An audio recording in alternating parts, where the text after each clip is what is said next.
Hello and welcome to Africa Today. I am Esther Mokwariola. It is already looking like September to remember, with the judicial decisions in Kenya sending political shockwaves across Africa after the country's Supreme Court became the first on the continent to annul a presidential election. When democratic process paid Kenya an August visit, the stakes were high and election violence was a concern. But the possibility of repeating the process after 2 months, no one saw this coming. So we ask, what are your thoughts on the verdict of Kenya's Supreme Court nullifying the August the 8th presidential election? You can join the conversation and share your thoughts with us on Twitter at TVC News NG. We now take a report, and Africa Today will continue. Welcome on board. A 7-judge bench by majority decision on Friday found that the Electoral Commission failed to conduct the polls according to the Constitution and Elections Act. The decision to cancel the vote result, the first of its kind in Kenya's history, sets up a new race for the presidency between Kenyatta and veteran opposition leader Raila Odinga. To go back again to the people with the same agenda. Mine is to say that we are not at war with our brothers and sisters in the opposition, because we are all Kenyans. Odinga has contested the last 3 elections and lost. Each time, he has claimed the votes were marred by rigging. In 2013, the Supreme Court dismissed his petition. This time, his team focused on proving that the process for tallying and transmitting results was flawed rather than proving how much of the votes was rigged. The apex court in Kenya, in a bold move, also ordered the Electoral Commission to conduct a fresh presidential election within strict confines of the law in 60 days. An order is hereby issued directing the first respondent to organize and conduct a fresh presidential election in strict conformity with the Constitution and the applicable election laws. Lawyers who represented President Kenyatta and the IEBC protested the judgment and sought explanations and clarifications from the judges. The opposition leader, Raila Odinga, who accused the IEBC of rigging the August 8th election in favor of Kenyatta, addressed the press shortly after the ruling, expressing his fulfillment on the verdict and his confidence in the judiciary. For the first time in history of African democratization, a ruling has been made by a court nullifying irregular elections of a president. The quashing of Mr. Kenyatta's victory is particularly important to Odinga because it has granted his political career a lifeline. 72-year-old Odinga had promised his opposition co-principals that it was the last time he was running for State House after previous 3 barren attempts.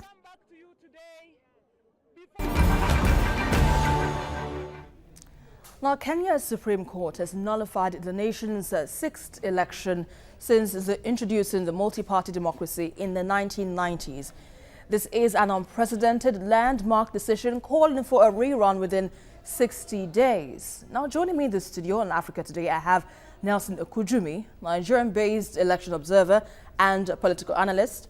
And on phone, I have Elias Mutuma, a lawyer and an advocate of the High Court representing Dr. Ikunu Aukot, a presidential candidate in Kenya. Good to have you gentlemen on the program. Thank you. Now let me begin with you, Nelson. Indeed, most of us never saw this coming because right from the onset, it was believed that the elections in Kenya was free and fair. But this morning, the court upturned what most people had judged to be credible. How would you interpret what the Supreme Court ruled earlier on today? Well, my interpretation of the Supreme Court judgment is that, like we always admonish litigants or parties to a dispute, that the court is not a Father Christmas.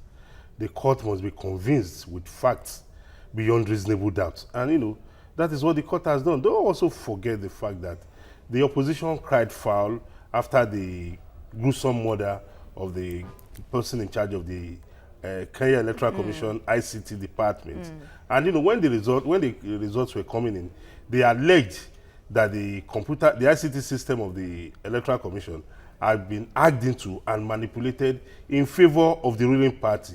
Don't forget, election is has different stages: the pre, the election proper, and then the post-election. So what really happened in this aspect is that maybe the other processes went on smoothly, but with regards to the counting of the votes, there were irregularities in that aspect. And but should that be so? No, it shouldn't. It's an abnormality. And that is why the Supreme Court in Kenya has made it very clear that the irregularities were not in conformity with the Constitution. So they had no choice, but to annul that election and call for a rerun in 60 days. So now, Elias Mutuma, if the court based its decision on the process of transmission of election results, saying it was flawed, what are your thoughts on the whole election process proper? Thank you very much. What the Supreme Court said in essence was that the election was not conducted in compliance with the provisions and dictates of the Constitution. Because we have articles of the Constitution that specifically speak about how elections should be managed. And if the electoral managers, which is the IEBC, the Independent Electoral and Boundaries Commission, does not comply strictly with the provisions of the Constitution, then they impeach the results, because you cannot have results that are pure if the process was not pure. Not pure. So are you trying to say that if the elections were conducted, in a manner that, was adjudged free and fair, there wouldn't have been what we have to see today?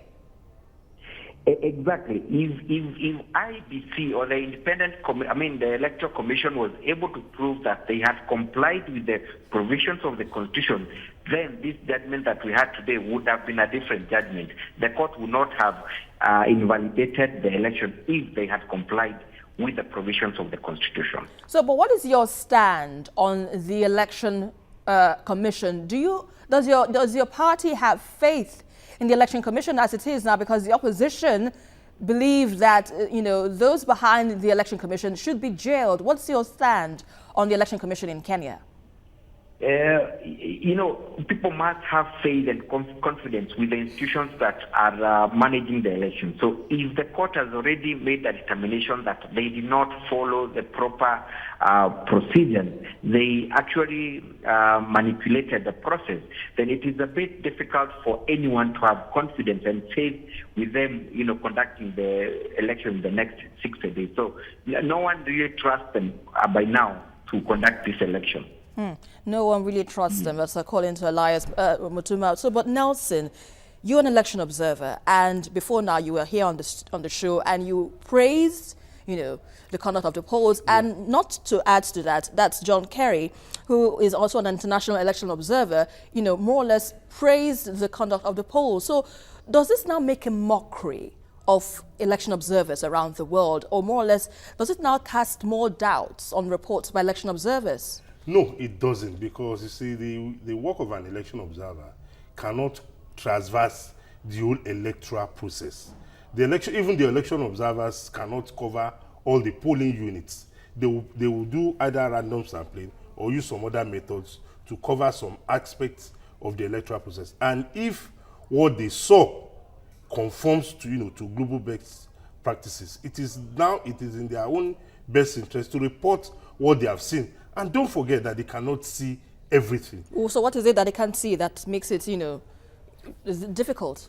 Well, like if in areas where they are not present, if there are irregularities there, they can only say we were informed that there were irregularities from this aspect. And our own admonition is that, look, the people of the parties, if you find out that you have been cheated, because we cannot be everywhere to see everything for you, the most appropriate thing for you to do is to go to court with your facts. But Raila Odinga, the opposition, made it clear that there was an irregularity in the poll, but he was dismissed, was pushed aside and said, hey, let's forget all that you claim, because the elections were generally peaceful, according to John Kerry. So why wasn't that put to fore until now, when the matter had to reach the court? And, I don't think John Kerry would have advised Raila Odinga not to pursue justice if he feels he has been, unjustly treated. Because of the fact that Raila Odinga alleged does not make it a fact. The fact of the issue is when he presents those evidences. What would have happened if he had gone to court without fact and if the allegations had been thrown out? So what we're saying in essence is that at every point in time, election observers, what we normally do is to try as much as possible to observe the process. Once it conforms to global best practices, we give our own verdict on what we have seen, and we tell those who are aggrieved that do not take the laws into your hand. There are mechanisms for seeking redress. And, that is what Raila Odinga has pursued. Don't forget that previous elections had been bedeviled by violence pre the election and even post after the election. And that is what we were admonishing them not to do. And that is why we are very, very happy today that rather than taking the law into their hands or igniting tension, Raila Odinga did the most civilized and democratic thing by going to the court. And, he has gotten justice. And that is always the admonition to parties when, they feel, because your feelings does not translate to the fact on ground. You must provide the facts, to get justice. So prove your case, so to speak. All right, let's go on a quick break. You're watching Africa Today, and we've been looking at the verdict of Kenya Supreme Court nullifying the August 8th presidential election.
Welcome back.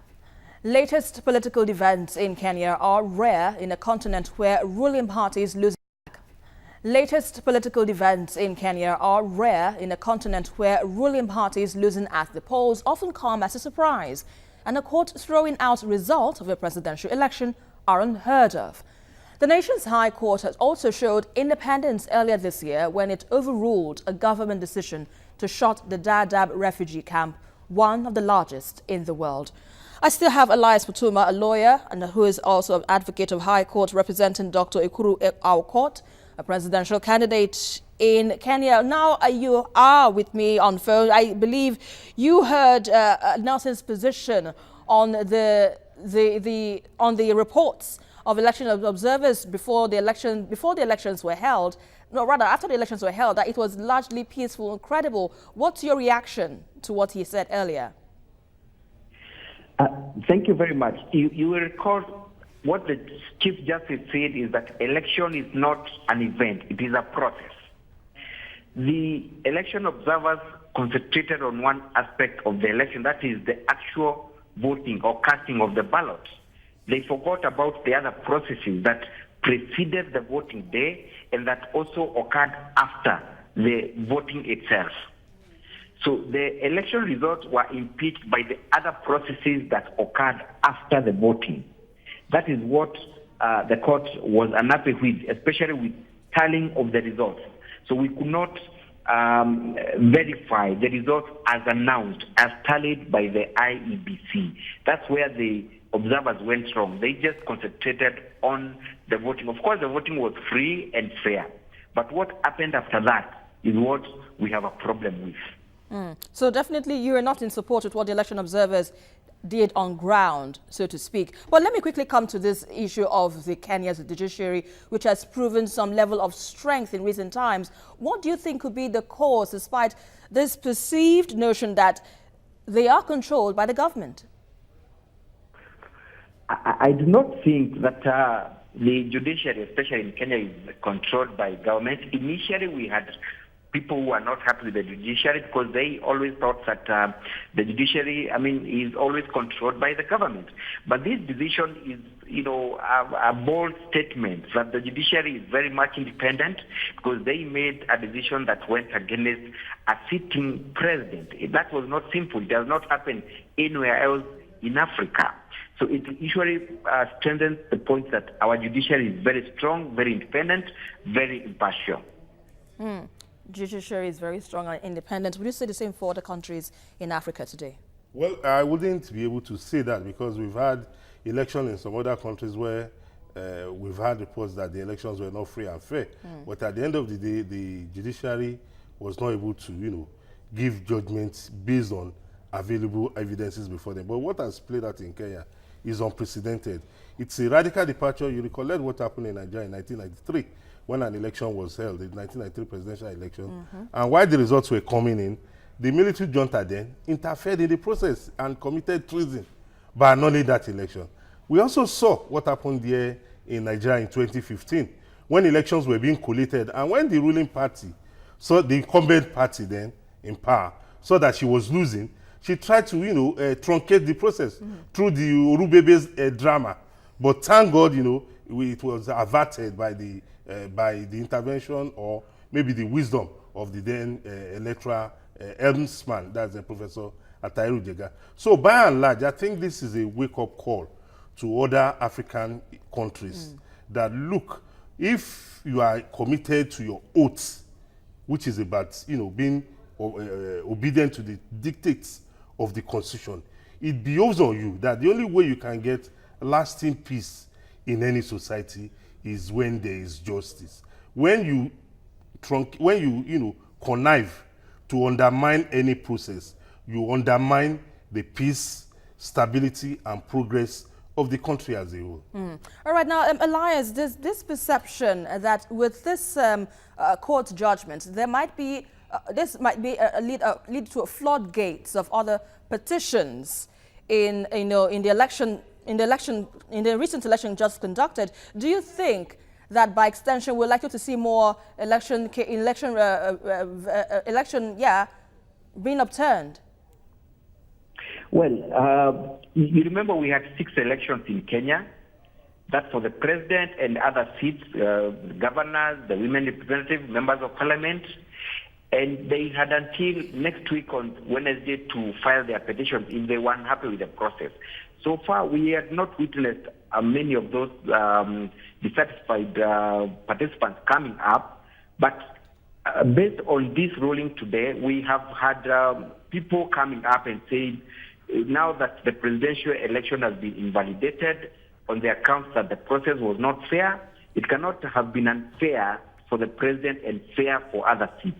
So we are expecting other participants in other seats or in other slots to come up and actually petition those results that have been announced. So yes, to answer your question, we expect there will be a floodgate of more petitions that will be, influenced by the decision of the Supreme Court in the presidential election petition. And now the question has been raised on the Electoral Commission, which has a fault in which it transmitted the election results. Now, how can this kind of repeat be avoided so that we do not have a circle of this in future? I think this was a bold statement from the court that if you think that you can mismanage the election and get away with it, then you're wrong.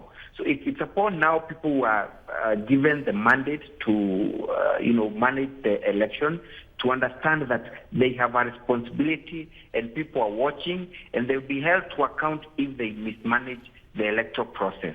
So I think this is good for our country because we have had elections before. We have had election petitions before, but we have never had the judiciary coming out so strongly to hold people to account. And you've heard that the leader of opposition, Raila Odinga, has said that we want people to be held criminally liable for electoral offenses, for mismanaging the election. So that would mean that people will take personal responsibility. They'll be held personally liable for any malpractices that they might have perpetrated during this period. So I think this will act as a deterrent to people who will be given this responsibility. All right, now, Nelson, let me quickly come to you. Now, let's talk about, still on the election itself, the conduct of the elections. It has 60 days to hold another election. What can be done to avoid a repeat? From what I just asked Elias, what can be done so that the elections, when conducted again, there wouldn't be any reasons for eyebrows to be raised? I think starting from where you stopped with the guest on the phone, I think it is important for us to advocate for punishments for electoral officials who are involved in electoral malpractices. One would expect that the officials of the Electoral Commission who oversaw these confirmed electoral irregularities are made, to face the music like Raila Odinga is advocating. But be that as it may, I think it is important for us to admonish the Kenya electoral body to ensure that those abnormalities that made the Supreme Court to upturn that election do not repeat itself. Because whether we like it or not, it is the resources of the people of Kenya, by annulling that election, the resources committed to the whole electoral process, right from the campaigns, right from the election itself, the observers, very huge amount of money was invested in it. All that right now has gone down the drain. So it is important for us to admonish those who are saddled with this responsibility to live up to, to their billing, and also to call on the electorate themselves, as well as the media in Kenya, to be the nose and the ears of the people, to keep the Electoral Commission on its toes, such that they will know that, look, if you repeat the same mistake, the same type of music, that you got from the court is what will happen again. But like I said earlier on, I think it is very, very important for us to start advocating for criminal prosecution of electoral officials who oversee elections that are upturned in courts. And now the elections will be held in the next 90 days, and we have the parties going back to the polls, to test their popularity again. Campaigns will be held as usual, and one is also wondering, would it have the same turnout as before? And also, let me come to this now. Do you think that Jubilee Party will have the outright majority as it secured or as it had in August the 8th election? Well, it depends on the perception on the people, because don't forget, the last election that was held on August 8th, there are some people that are jubilating now that maybe they missed the opportunity of casting their vote. I think they should reinvigorate their faith in the democratic process, and also it should reinvigorate their faith, in the judiciary of Kenya. That, look, once this process does not conform to the tenets of the Constitution, it will be thrown, into the dustbin of history. So it is important for them now to determine how they want to go. We expect that because of the nullification of this election, that maybe the turnout will be greater than we had in the August 8th election, because maybe some people didn't have the opportunity of voting then. Really? Yeah, it could be an opportunity for them now to say, I want my voice to be heard. Yes, I have a second chance. And it could also go the other way, that some people will feel, what is the sense? I'm disadvantaged, I've done once, I can't be disturbing myself. But so it's a 50-50 chance. It's a 50-50 chance. But we must always, at all times, let the people know that their economic destiny is dependent on their political choice. All right. Now, let me quickly come to you, Elias, before we go. How much of an impact do you think this recent development in Kenya could have on other African countries in general? I think it's major. The impact is major on the African countries. And because we have been relying on cases from Nigeria, from Uganda, from other countries where the Supreme Courts of those countries have upheld elections, in as much as they found that there were irregularities, but they've been saying that the irregularities were not substantial enough to affect the results or the outcome.